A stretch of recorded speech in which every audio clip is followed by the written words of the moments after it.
ओम गणेशाय नमः। जय सिया राम। दोस्तों, आज शिव पुराण का अध्याय 9 प्रस्तुत करने जा रही हूँ, तो चलिए शुरू करते हैं। उमा सहित भगवान शिव का प्राकट्य, उनके द्वारा अपने स्वरूप का विवेचन तथा ब्रह्मा जी तीनों देवताओं की एकता का प्रतिपादन।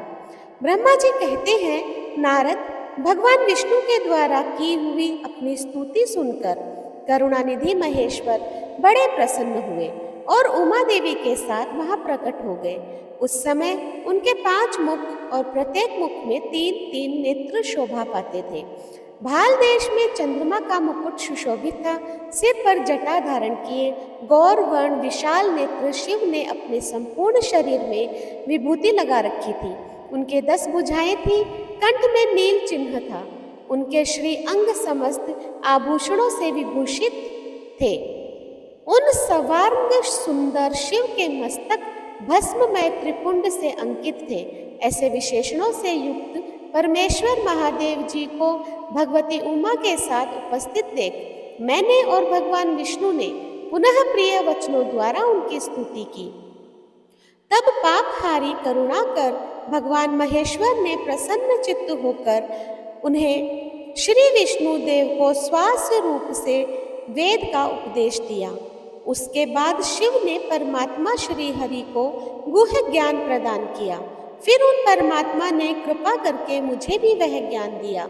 वेद का ज्ञान प्राप्त करके कृतार्थ हुए भगवान विष्णु ने मेरे साथ हाथ जोड़कर महेश्वर को नमस्कार करके पुनः उन्हें उनकी पूजन की विधि बताने तथा सदुपदेश देने की प्रार्थना की।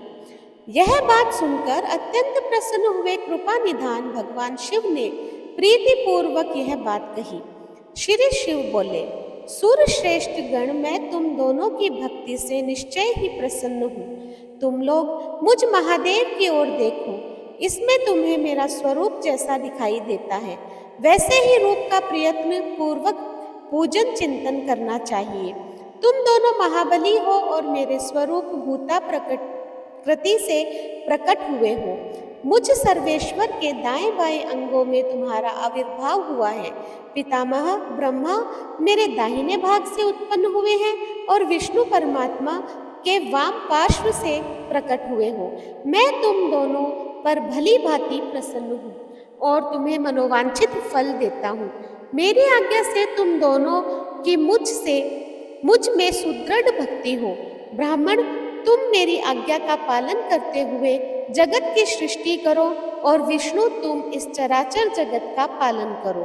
हम दोनों से ऐसा कहकर भगवान शंकर ने हमें पूजा की उत्तम विधि प्रदान की, जिसके अनुसार पूजित होने पर पूजक को अनेक प्रकार के फल देते हैं। शंभु की उपयुक्त बात सुनकर मेरे सहित श्री हरि ने महेश्वर को हाथ जोड़कर प्रणाम करके कहा। भगवान विष्णु बोले, प्रभु, यदि हमारे प्रति आपके हृदय में प्रीति उत्पन्न हुई है और यदि आप हमें वर देना चाहते हैं तो हम यही वर मांगते हैं कि आप में हम दोनों की सदा अनन्य अविचल प्रेम एवं भक्ति बनी रहे।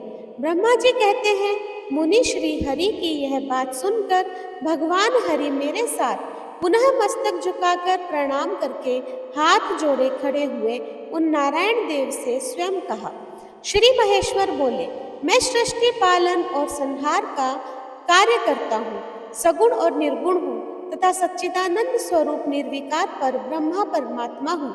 विष्णु सृष्टि रक्षा और प्रलय रूप गुण अथवा कार्य के भेदों से ही मैं ही ब्रह्मा विष्णु और रुद्र नाम धारक करके तीनों रूपों में विभक्त हुआ हूँ। हरे, वास्तव में मैं सदा निष्कल हूँ। विष्णु, तुमने और ब्रह्मा ने मेरे अवतार के निमित्त जो स्तुति की है, तुम्हारी उस प्रार्थना को मैं अवश्य सच ही करूँगा, क्योंकि मैं भक्त वत्सल हूँ। मेरा ऐसा ही परम उत्कृष्ट रूप तुम्हारे शरीर से इस लोक में प्रकट होगा, जो नाम से रुद्र कहलाएगा। मेरे अंश से प्रकट हुए रुद्र की सामर्थ्य मुझ से कम नहीं होगी। जो मैं हूँ वही यह रुद्र है। पूजा की विधि विधान की दृष्टि से भी मुझ में और उसमें कोई अंतर नहीं है।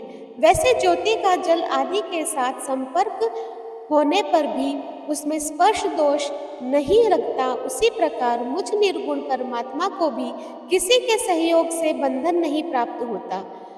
यह मेरा शिव रूप है। जब रुद्र प्रकट होंगे तब भी शिव के ही चेले होंगे। महामुने, उन्हें और शिव में परायेपन का भेद नहीं करना चाहिए।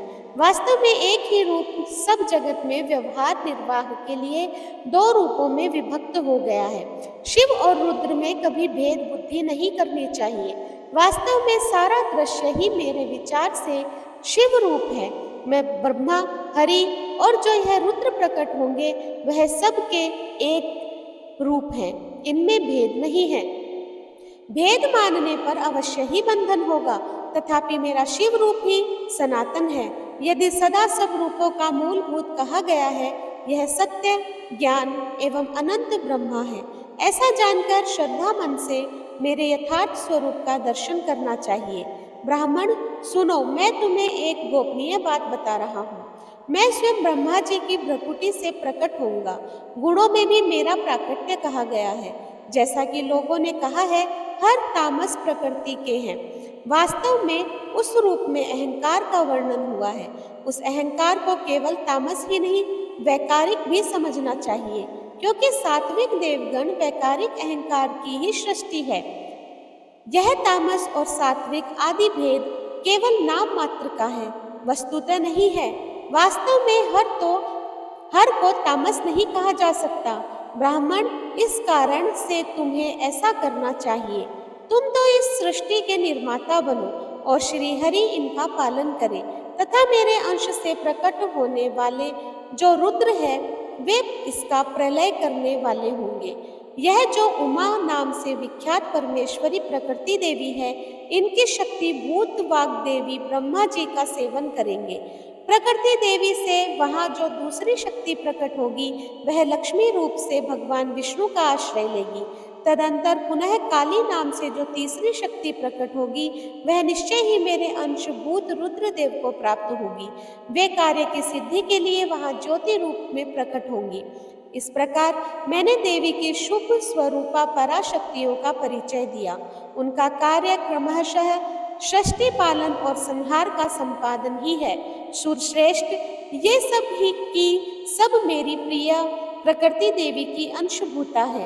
हरे, तुम लक्ष्मी का सहारा लेकर कार्य करो। ब्रह्मा, तुम्हें प्रकृति की अंशभूता वाग देवी को पाकर मेरी आज्ञा के अनुसार मन से सृष्टि कार्य का संचालन करना चाहिए, और मैं अपनी प्रिया की अंशभूता काली का आश्रय ले रुद्र रूप से प्रलय संबंधी उत्तम कार्य करूंगा।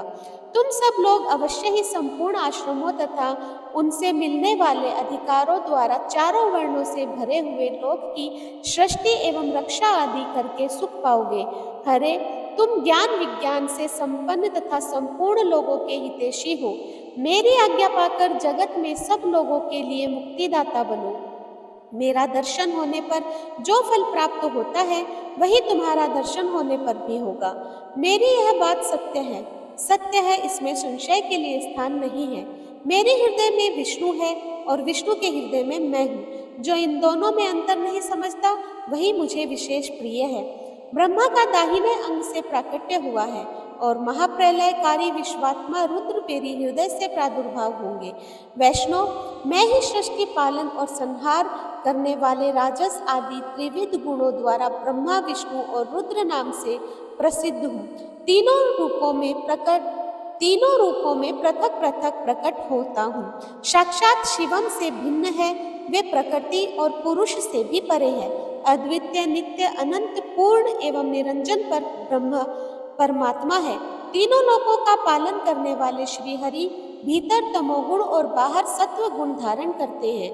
त्रिलोकी की संहार करने वाले रुद्रदेव भीतर सत्व गुण और बाहर तमोगुण धारण करते हैं, तथा त्रिभुवन की सृष्टि करने वाले ब्रह्मा जी बाहर और भीतर से भी रजोगुण ही है।